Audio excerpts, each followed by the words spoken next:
घराच्या वाटणीच्या वादातून मुलाकडून जन्मदात्या आईवडिलांची निर्घृण हत्या. हुपरी हादरली. हुपरी शहरातील महावीरनगर परिसरात घराच्या वाटणीच्या वादातून जन्मदात्या आईवडिलांची अत्यंत निर्घृणपणे हत्या केल्याची धक्कादायक घटना आज दिनांक 19 पहाटे उघडकीस आली. या घटनेमुळे संपूर्ण हुपरी शहरात एकच खळबळ उडाली आहे. या घटनेत विजयमाला नारायण भोसले वय 70 आणि नारायण गणपतराव भोसले वय 78 यांचा मृत्यू झाला असून त्यांचा मुलगा सुनील नारायण भोसले वय 48 यानेच हा अमानुष प्रकार केल्याचे तपासात निष्पन्न झाले आहे. नारायण भोसले हे पत्नी विजयमाला आणि मुलगा सुनील यांच्यासह महावीर नगरमधील अल्फा लाईन गल्ली येथे राहत होते. त्यांना 3 मुले असून थोरले चंद्रकांत आणि संजय हे व्यवसायानिमित्त बाहेरगावी वास्तव्यास आहेत.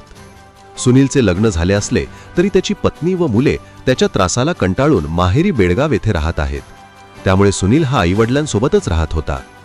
गेल्या काही महिन्यांपासून घराच्या वाटणीवरून सुनील आणि त्याच्या आईवडिलांमध्ये सतत वाद होत होते.